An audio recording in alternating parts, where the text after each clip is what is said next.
Hi weavers, అందరికంటే ముందుగా క్రోధినామ సంవత్సర శుభాకాంక్షలు. మనం ఈ ఉగాది పండుగ రోజున చేసుకునేటటువంటి ఉగాది పచ్చడిని నేను నా స్టైల్లో ఎలా చేస్తానో చూపిస్తాను. సో దానికి కావాల్సినటువంటి ఇంగ్రీడియంట్స్ వచ్చేసి వేపపూత, మామిడికాయ, చింతపండు గుజ్జు, ఇది ఒట్టి కొబ్బరి అండ్ పప్పులు ఒక కప్పు. పప్పులు ఎంతంతే క్వాంటిటీ తీసుకున్నామో అంతే క్వాంటిటీలో బెల్లాన్ని మెత్తగా దంచుకోవాలి. తర్వాత ఇవి డ్రై నట్స్ అనమాట. ఇది వచ్చేసి జీడిపప్పు, ఇది బాదం పప్పు, ఇది పిస్తా సన్నగా కట్ చేశాను. తర్వాత ఇవి వచ్చేసి కలంగడ విత్తనాలు, ఇది కిస్మిస్ అండ్ ఇది వచ్చేసి ఆక్రోటు చిన్న పీసెస్ చేశాను. అండ్ ఇది వచ్చేసి కలకండ అండ్ ఇది వచ్చేసి మామిడి తురుము, మామిడికాయని తురుముకున్నాను అనమాట. అండ్ నెక్స్ట్ ఇది వచ్చేసి వేప పూత. మనం ఈ వేప కొమ్మలు ఉన్నాయి కదా, దీని నుంచి మనం సపరేట్ చేసుకున్నటువంటి వేప పూత ఇది.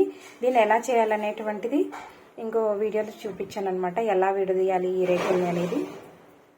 అండ్ దాంతో పాటుగా ఈ ఒట్టి కొబ్బరి కూడా తురుముకొని పెట్టుకున్నాను. ఇది ఒక పావు కప్పు అయితే సరిపోతుంది. ఇప్పుడు వచ్చేసి ఒక కప్పు పప్పులు, ఒక కప్పు బెల్లము అండ్ పావు కప్పు కొబ్బరి, ఈ మూడింటిని కలిపి మిక్స్ చేసుకోవాలి. మిక్సీ వేసుకుందాం. సో ఫస్ట్ అయితే పప్పులు మాత్రమే మిక్సీకి వేసుకున్నాను. తర్వాత మళ్ళా తురిమినటువంటి కొబ్బరి మరియు బెల్లం పౌడర్ కూడా వేసుకొని ఆ మూడింటిని కూడా మిక్స్ చేసుకుంటే ఇప్పుడు ఈ విధంగా ఫైన్ పౌడర్ అవుతుందన్నమాట. సో ఇప్పుడు మనం ఈ ఇంగ్రీడియంట్స్ అన్నిటినీ కూడా ఒకదాని తర్వాత ఒకటి వేసుకొని కలుపుకోవడమే. ముందుగా ఈ పౌడరు,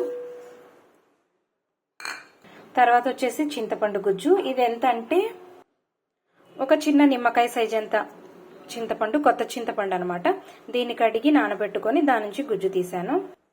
ఈ గుజ్జు అయితే మనకు ఒక కప్పు పిండికి 2 కప్పుల గుజ్జు పడుతుంది అనమాట. సో ఇలా కలుపుకోవాలి.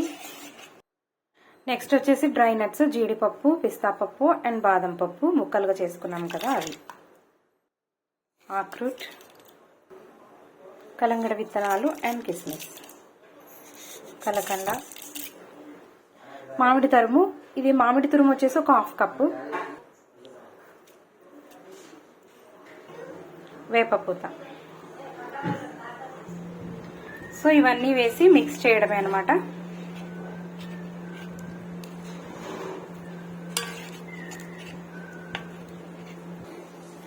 అండ్ ఫైనల్ గా అన్ని రుచులు కలిసాయి కానీ కారం ఉప్పు కలవలేదు కదా, అందుకని ఉప్పు గురించి ఒక చిన్న ఉప్పురాయి, కారం గురించి ఒక పచ్చిమిర్చి.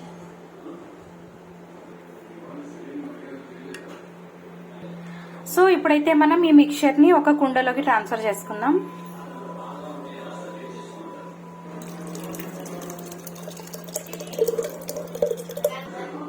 సో ఉగాది పచ్చడిని మనం కుండలో ట్రాన్స్ఫర్ చేసుకున్నాము.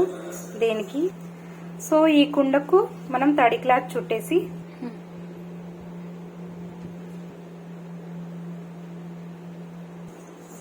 ఒక 5 or 6 అవర్స్ తర్వాత తింటే చల్లని అన్ని రుచులు కలిసినటువంటి very tasty and yummy Ugadi పచ్చడి ready. Thank you very much. Bye. Hi, happy Ugadi.